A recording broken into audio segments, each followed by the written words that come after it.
Did you always live in an alienage? Was it very terrible? I have never been to the Denerim alienage, but I hear that life is hard and there is so much squalor. In Orlais, most elven servants live in the homes of their masters, often in great wealth and luxury. They are serfs. There is no slavery in Orlais. Elven servants are well compensated for their services. Some of them live richer lives than humans.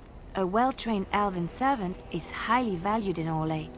They are nimble and dexterous, and many people find them pleasing to look at. No, I did not mean it that way. Oh, my words were clumsily chosen. I did not mean to offend. I am sorry. Of course, I am sorry if I implied otherwise. Thank you. You have given me a lot to think about. Have I ever told you I really like the way you wear your hair? It's very nice and it suits you. Simple.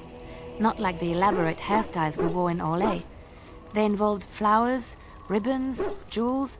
One year, feathers were all the rage, and Lady Elise decided she needed to outdo everyone else, and actually wore live songbirds in her voluminous hair. The chirping was quite charming for a while, but you must realize, terrified little birdies often have loose bowels.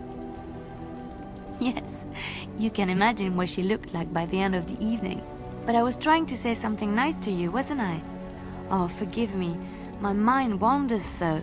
It's just that I feel so comfortable talking to you, like I could say anything and you wouldn't judge me.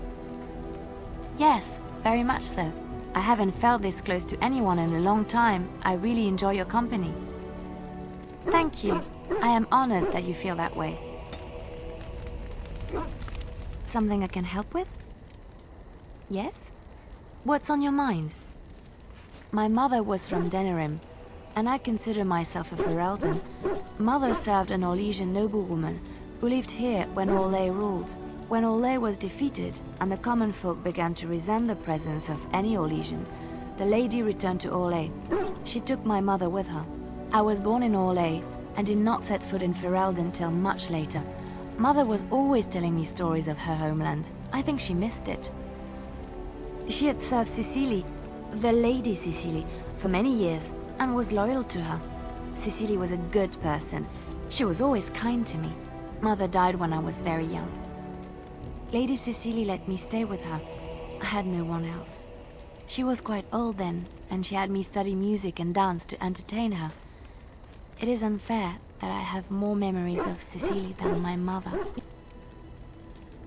Strangely, the only thing I really remember of Mother was her scent. She kept dried flowers in her closet amongst her clothes. Small white Ferelden wildflowers with a sweet fragrance. Mother called them Andrastis Grace. They were very rare in Orlais. But enough about that. Let us move on. Something I can help with? Yes? What's on your mind? I miss Val-Royeaux. Unlike other cities where the people are the lifeblood and the character, Val-Royeaux was her own person, and her people little more than decorations. There was always music in Val-Royeaux, streaming from the many windows, quiet refrains and triumphant choruses, and always, floating above that all, the chant, coming from the Grand Cathedral. It was magnificent.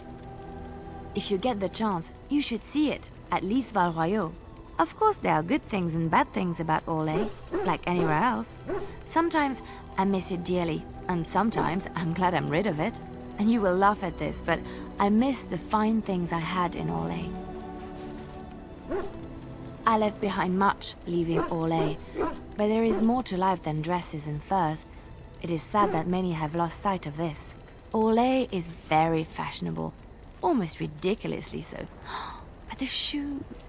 Living with those ridiculous trends was worth it for the shoes. When I left Orlais, the fashion was shoes with delicate tapered heels and embellishments in the front. A ribbon, perhaps, or embroidery. In soft colors, of course. It was spring. I had my eye on a pair my shoemaker was working on. It was covered in pale blue silk, with amber beads on the toe. The shoes made in Olay were exquisite. Not at all like these clunky fur-lined leather boots you have in Ferelden. Ugh, just look at them. They're sturdy shoes, but sometimes a girl just wants to have pretty feet. Oh, I could talk about shoes all day, but we have things to do, don't we? Something I can help with? Yes? What's on your mind? Where did you hear this? Not all minstrels are spies. Most are just singers and storytellers, but some of them are what we call bards. Many use the two words minstrel and bard interchangeably, but to do so in Orlais would cause misunderstanding. Bards are minstrels and more. Spies, as you say. Some say there is a bard order, but I don't think this is true. Many bards work alone or in small groups, doing the bidding of a patron who pays for their services. If there is an organization behind it all, no one knows who they are. Some do. Mostly it is nobles spying on other nobles. In Orlais, there is much rivalry amongst the highborn. They fight over land, influence, and the favor of the Empress. But they cannot do this openly because it is impolite, and in public, they wear smiling faces and pretend to be civil. In secret, they plot and scheme to destroy each other. It is a game completely meaningless to anyone but its players. And I shouldn't I, after having spent most of my adult life as one? You've guessed as much, I'm sure. But does it really matter what I was? What's past is past. The excitement of the life wears off very quickly, I'm afraid. I found myself in Ferelden and sheltered from bad weather in the Chantry. And when the storm passed, I just did not want to leave. I like to see the Maker brought me here. Something I can help with? I don't think you have the correct aptitude. I could give you some pointers, though. You may be able to pass them on to someone you know. Let's just go over there, away from the others. For safety, yes? I expect there shall be daggers flying about willy-nilly for a time.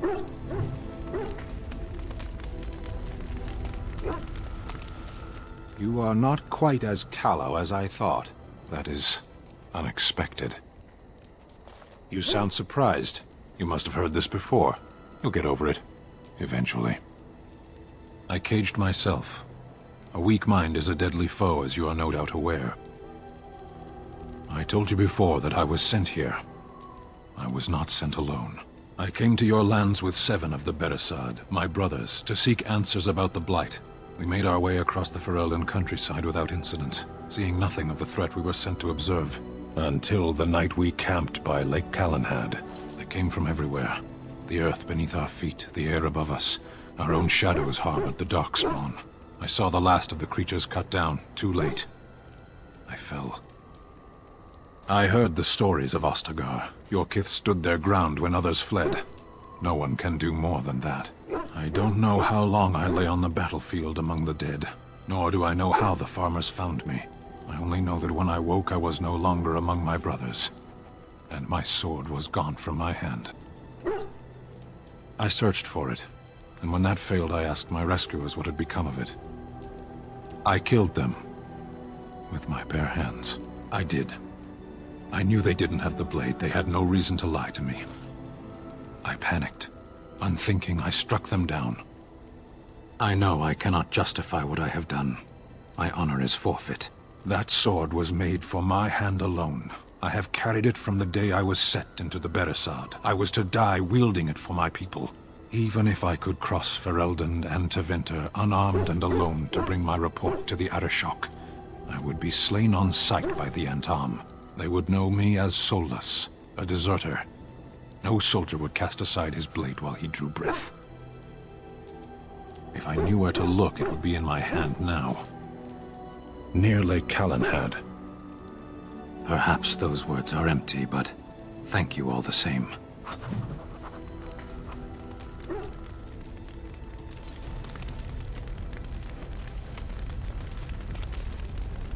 What do you need? Ask away. Oh, did I say that? I meant that dogs raised me. Giant slobbering dogs from the Anderfells. A whole pack of them, in fact. Well, they were flying dogs, you see. Surprisingly strict parents, too, and devout Andrastians to boot. All right, I give. I cannot match your rapier wit. Let's see, how do I explain this? I'm a bastard. And before you make any smart comments, I mean the fatherless kind. My mother was a serving girl in Redcliffe Castle who died when I was very young. Arleman wasn't my father, but he took me in anyhow. He put a roof over my head. He was good to me. And he didn't have to be. I respect the man, and I don't blame him anymore for sending me off to the Chantry once I was old enough. I know who I was told was my father. He died even before my mother did, anyhow. It isn't important. Arleman eventually married a young woman from Orlais, which caused all sorts of problems between him and the king because it was so soon after the war. But he loved her. Anyhow, then you, Arlessa, resented the rumors which pegged me as his bastard. They weren't true, but of course they existed. The Arl didn't care, but she did. So off I was packed to the nearest monastery at age 10, just as well. The Arlessa made sure the castle wasn't a home to me by that point. She despised me. Maybe. She felt threatened by my presence, I can see that now. I can't say I blame her. She wondered if the rumors were true herself, I bet. I remember I had an amulet with Andraste's holy symbol on it. The only thing I had of my mother's. I was so furious at being sent away, I tore it off and threw it at the wall and it shattered. Stupid, stupid thing to do. The Arl came by the monastery a few times to see how I was, but I was stubborn. I hated it there, and blamed him for everything. And eventually, he just stopped coming. I think so, yes. This news we've heard about him being sick disturbs me, though. I wonder if we won't discover that Loghain has come to the same conclusion as we have. Anyway, that's really all there is to the story.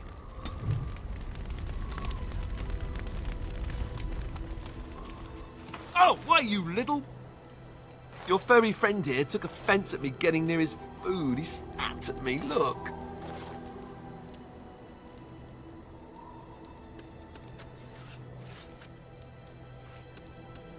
Sometimes I forget that he's a war dog. That'll teach me. I once heard a really old legend about how the Hound warriors in the days of the old tribes would feed their Mabari the flesh of the vanquished. Well, that's what I heard anyway. It would sometimes be human flesh. Oh, like you can tell the difference. For all you know, maybe you've already been fed something. Someone.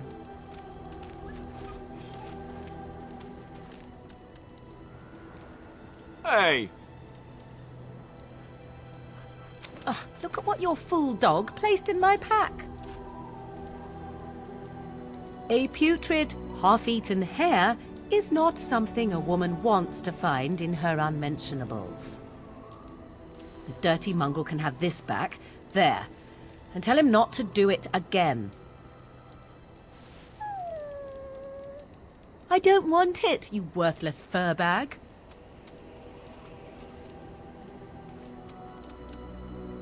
Oh, he's just trying to be manipulative, I can tell. I do it too.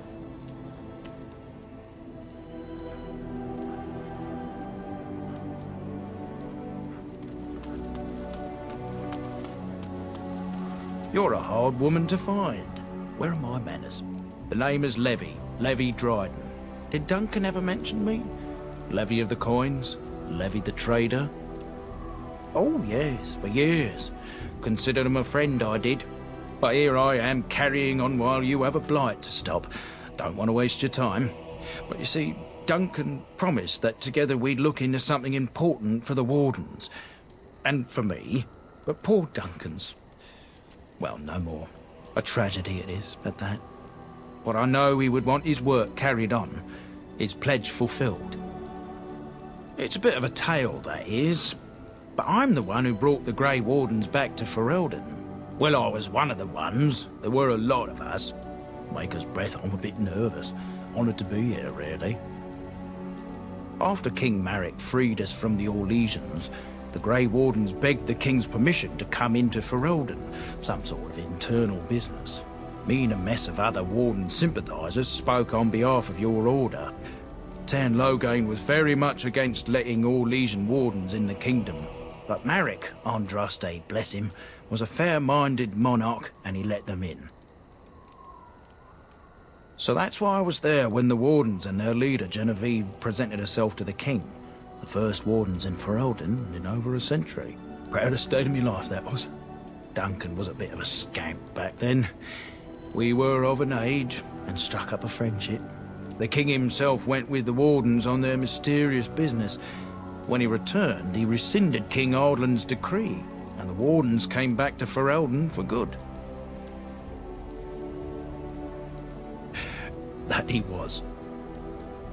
Oh, his stomach's all aflutter. You're welcome. My family, well, past a bit checkered to see. Nobles look at us with disdain. My great-great-grandmother, Sophia Dryden, was the last Warden commander of Ferelden back when the Wardens were known as freeloaders. So King Arland banished the Wardens, and he took House Dryden's land and titles. Hard to say. After King Arland died, there was a civil war, loads worse than this one, and our family was on the run, hunted by enemies, with nary a friend in the world. But Drydens are tough. We rebuilt, became merchants, and we never lost our pride. I asked for the truth. My family reveres Sophia Dryden. We know she died at the old Grey Warden base, Soldier's Peak. We want evidence to clear her name. It won't restore our land or our titles, but it'll restore our honour. Well, no one's been to Soldier's Peak since Arland's days. At least none that's come back. I spent years mapping the maze of tunnels to the peak, and I found the way a few years back. So I went to Duncan, I did, and I said that he could reclaim the old base and my family could have its honour. Soldier's Peak is strategic and symbolic importance. Duncan said that it would be worth it right there. He also hoped to recover lost Warden history and perhaps a few old relics. No one knows what's up there now. I can pick my way through the tunnels at the base of Soldier's Peak, but the place, well, they say it's haunted, and it'll be dangerous for certain. Will you think on it, at least? 1,000 blessings upon you, Warden. I'll mark down the location on your map. When you arrive, we'll pick our way through the tunnels together.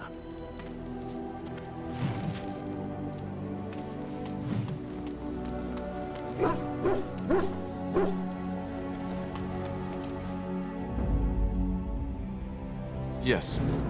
Indeed. Blast and damnation!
And so I shall.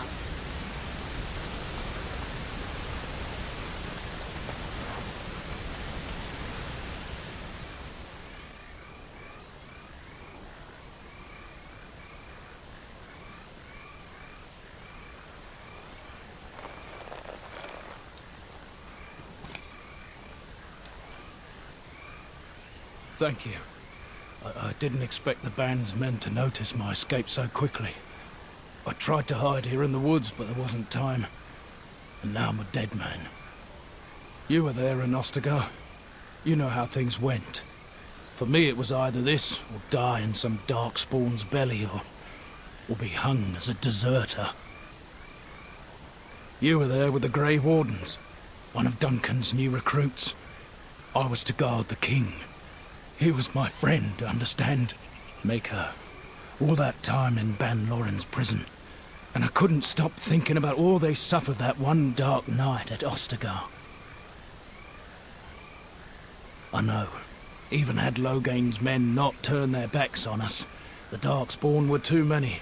Even Cailan, for all his bravado, knew there would be no victory at Ostagar. The king entrusted me with the key to the royal arms chest. If anything were to happen to him, he said, it was vital I deliver it to the Wardens.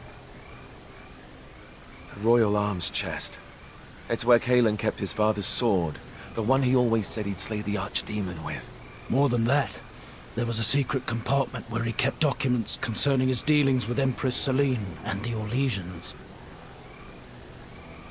The Maker has a sense of humor, doesn't he? I suppose it's for the best, however. Had I kept it, it would be in Ban Loren's hands by now. Why am I not surprised? Is there someone else we should be bringing back from the brink of death instead? I was afraid. I thought I would lose it on the battlefield, so I stashed it in the camp. Please, it's probably still there. The key's behind a loose stone at the base of a statue. I'll draw a map for you, so you'll know where to search. You'll be taking me along, won't you? Call me sentimental, but I left behind some dark spawn that really deserve a sword through the middle. It is vital that the king's documents do not fall into the wrong hands. As for Marik's sword, it is too powerful to be pawed at by those monsters. Same for the king's other arms and armor. And if you happen to find Cailan's body, see it off. He was our king. He shouldn't be left to rot amidst the Darkspawn's filth.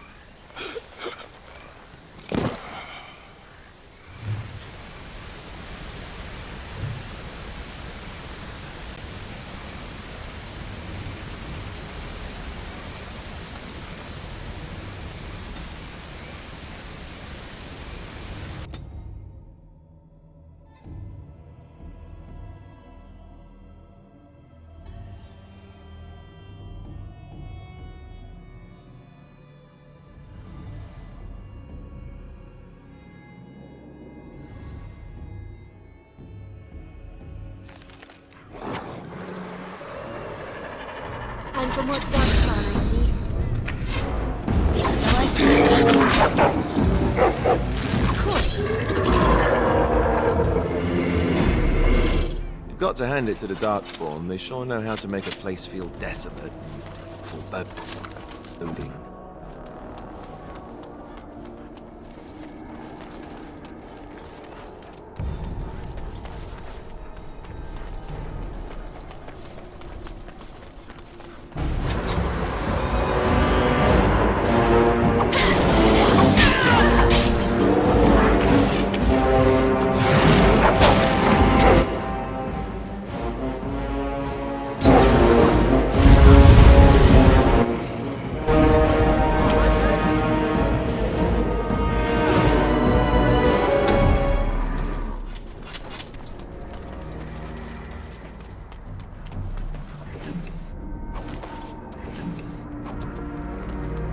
As you desire.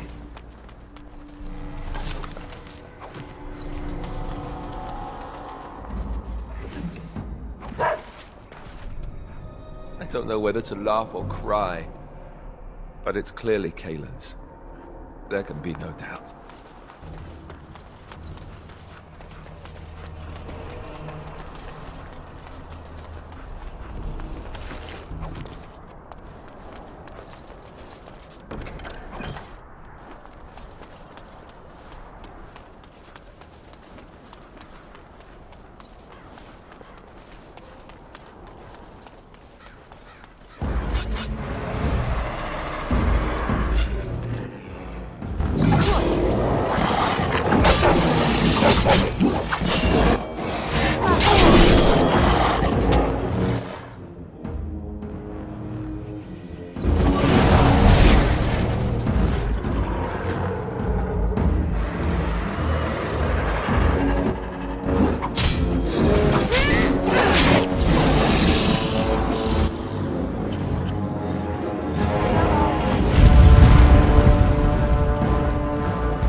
And so I shall.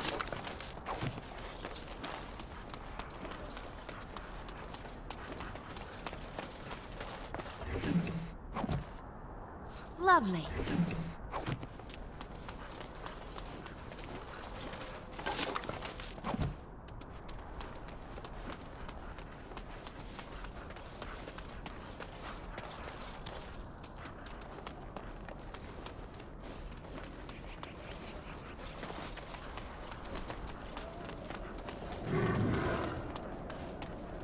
As you desire.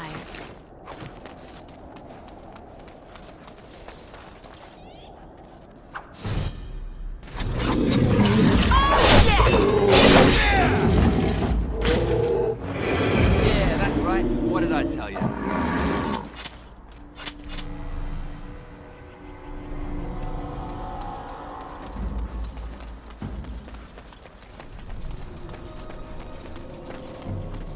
Of course.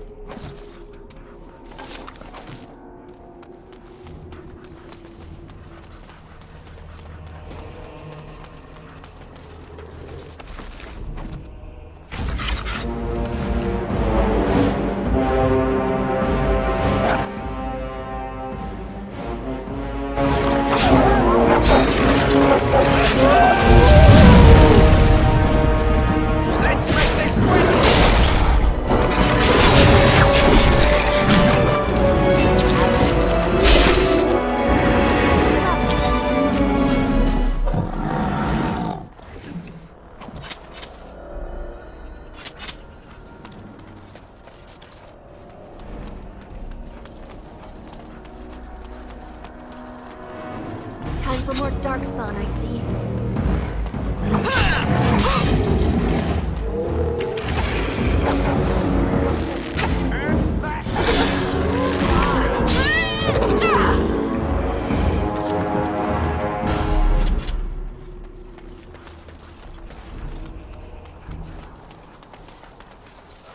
And so I shall.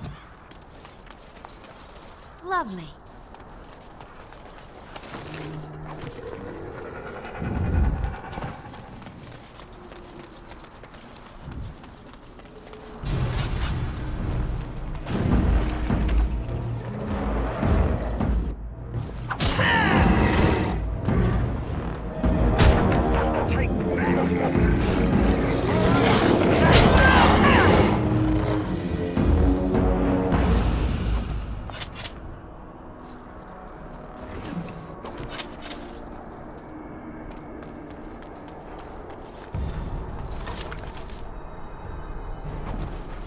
Of course.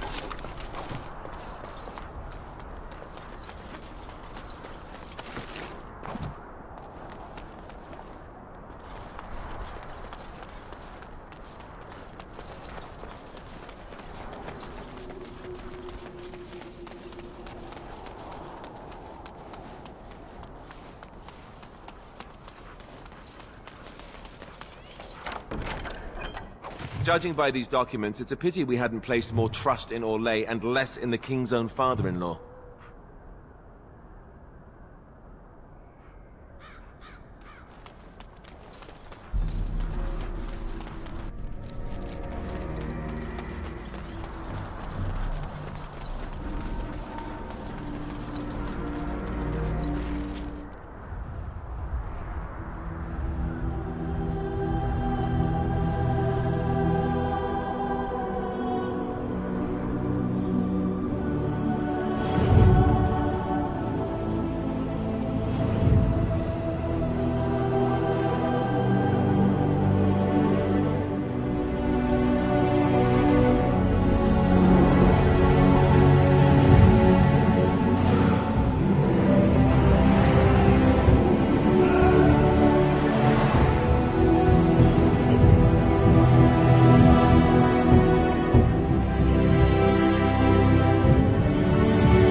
desire. Forgive us, my king. Once we flushed the darkspawn from their holes and bought ourselves some time, we'll be back to see you to the Maker.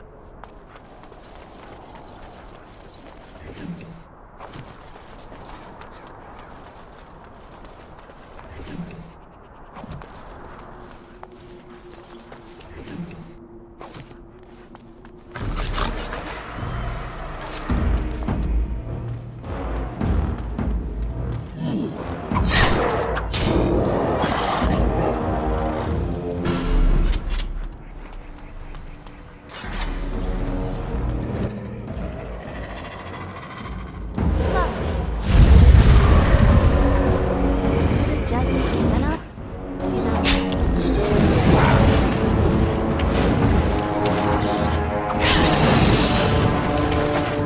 Of course.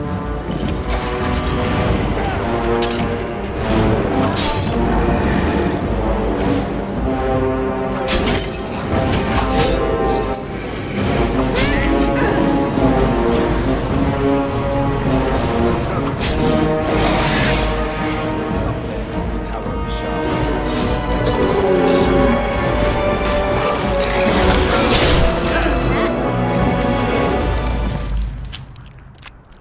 And so I shall.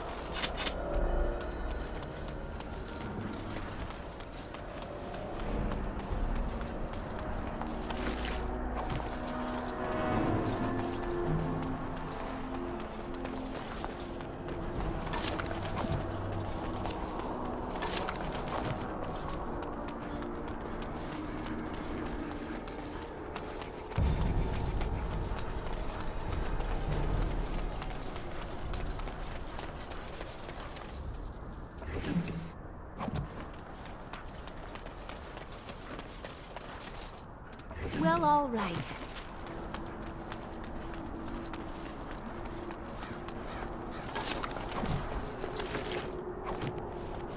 As you desire.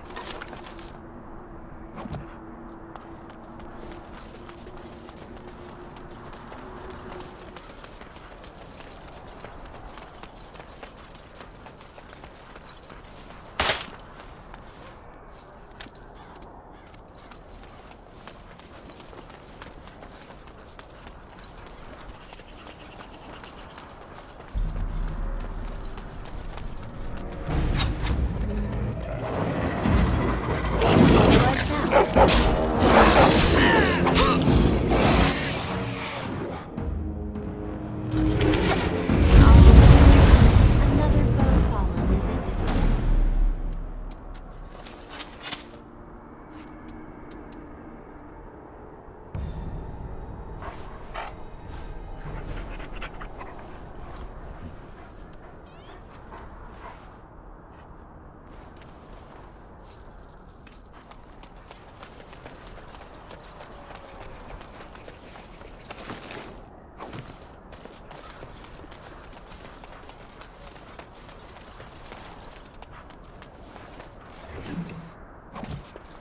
And so I shall.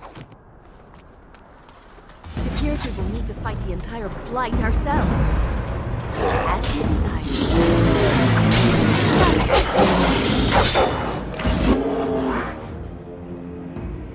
So I shall.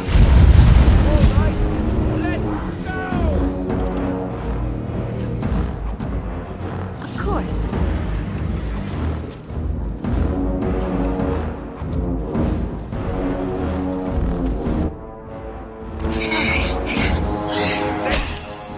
Grab some glory! And so I shall.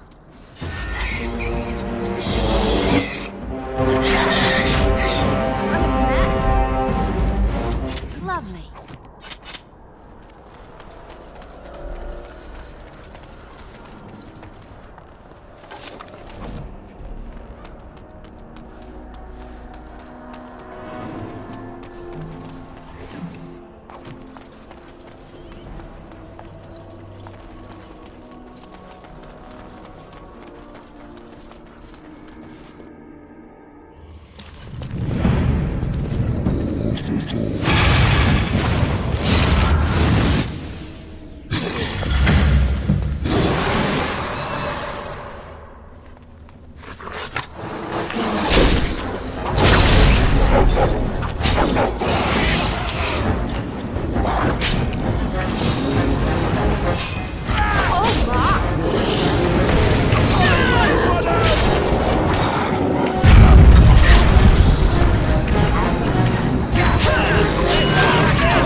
So I shall.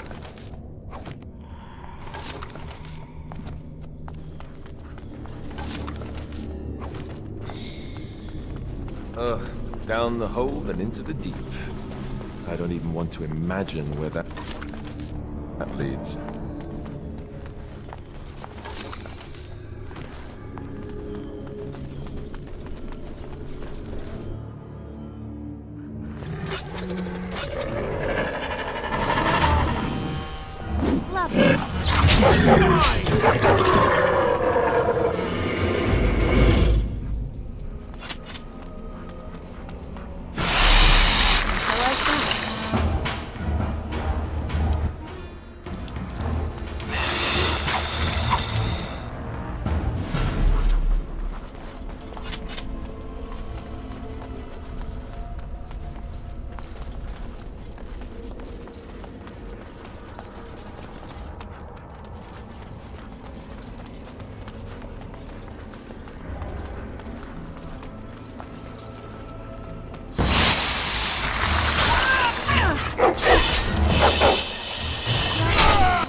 As you desire.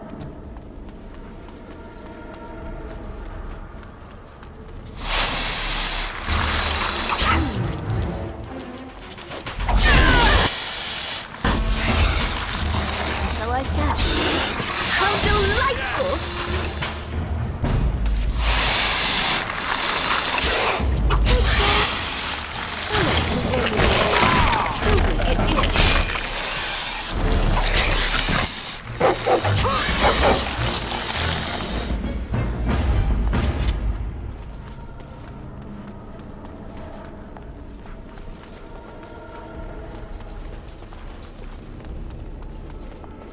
As you desire.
There. That is the last of them. I only pray we can carry them as valiantly as he.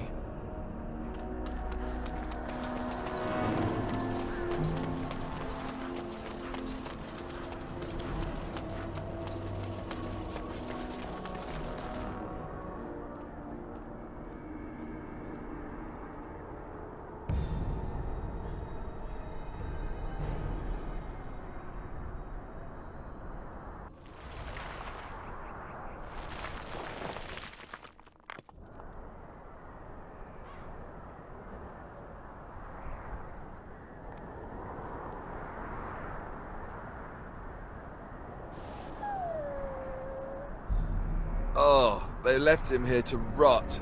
We need to do something. He was a good man who hoped too much and died too young. He deserves what little honor we can afford to grant him.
I lied to you, you know, about why I left Orlais.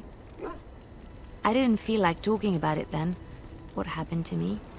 Maybe it will affect us, maybe not, but you should know. I came to Ferelden and the Chantry because I was being hunted in Orlais. I was framed, betrayed by someone I thought I knew and could trust. Marjolaine. She was my mentor and friend. She taught me the bardic arts, how to enchant with words and song, to carry myself like a highborn lady, to blend in as a servant. The skills I learned, I used to serve her, my bard master, because I loved her, and because I enjoyed what I did. She claimed to have retired. She married a noble and inherited his wealth when he died. To many she was just a rich widow. I thought I knew her. My devotion to her blinded me to her less than noble attributes. You can say it was my fault. There was a man I was sent to kill. I was to bring Marjolaine everything he carried. I don't know who this man was. She gave me a name and a description, and I hunted him down. I found documents on his body, sealed documents. It turns out that they were. My curiosity got the better of me. Something told me that I needed to know what was in those letters. Marjolaine had been selling all kinds of information about Orlais to other countries, Nevarra and Antiva among others. It was treason. Some. But I had always assumed Marjolaine only operated within Orlais. This was an unhappy surprise for me. My life as bard taught me that my loyalties should be kept fluid. My concern was not that she was a traitor, but that her life would be in danger if she was caught. Orlais has been at war with so many countries. It takes a harsh view of such things, as I later discovered. I should have left well alone, but I didn't. I had to tell Marjolaine I feared for her life. She brushed aside my concern. She admitted her guilt, but said it was in the past. That is why the documents had to be destroyed, she said. I believed her. I kept believing up till the moment they showed me the documents, altered by her hand to make me look the traitor. The Orlesian guards, they captured me, did terrible things to make me confess and reveal my conspirators. It was a traitor's punishment I endured, and at the end of it, all that awaited me was eternity in an unmarked grave. The skills Marjolaine taught me were good for something at least. I broke free when I saw the opportunity. I did not seek Marjolaine out. If she thought I was coming for her, she would have me caught again. I was tempted to confront her. I was furious, betrayed. But what could I do against her? And so I fled to Ferelden, to the Chantry and the Maker. Ferelden protected my person, and the Maker saved my soul. And that is the reason I am here. The real reason. No more lies between us, at least in this. It feels good to have this off my chest. Thank you for listening and understanding. You called. I am hardly surprised. To put it lightly, no one has a place here. Your farmers wish to be merchants. The merchants dream of being nobles, and the nobles become warriors. No one is content to be who they are. What does that accomplish? The farmer who buys a shop is never a merchant. He is always a farmer turned merchant. He carries his old life with him as a turtle carries its shell. Does it? It's also his weakness. If he stumbles and falls over, it pins him on his back. It is better to armor yourself with no more than what you need. One life, one duty. Shall we move on? There is interesting food here. You have a thing. It doesn't have a word in the Kunari tongue. Little baked things like bread, but sweet and crumbly. Yes, we have no such things in our lands. This should be remedied. Shall we move on? Perhaps. It's strange to be in a crowd and hear a language that is not your own. To see faces that are and aren't like yours. I miss the smells of Saharon. Tea and incense and the sea. Ferelden smells of wet dogs. True. I was trying to forget that part. Shall we move on? As you wish.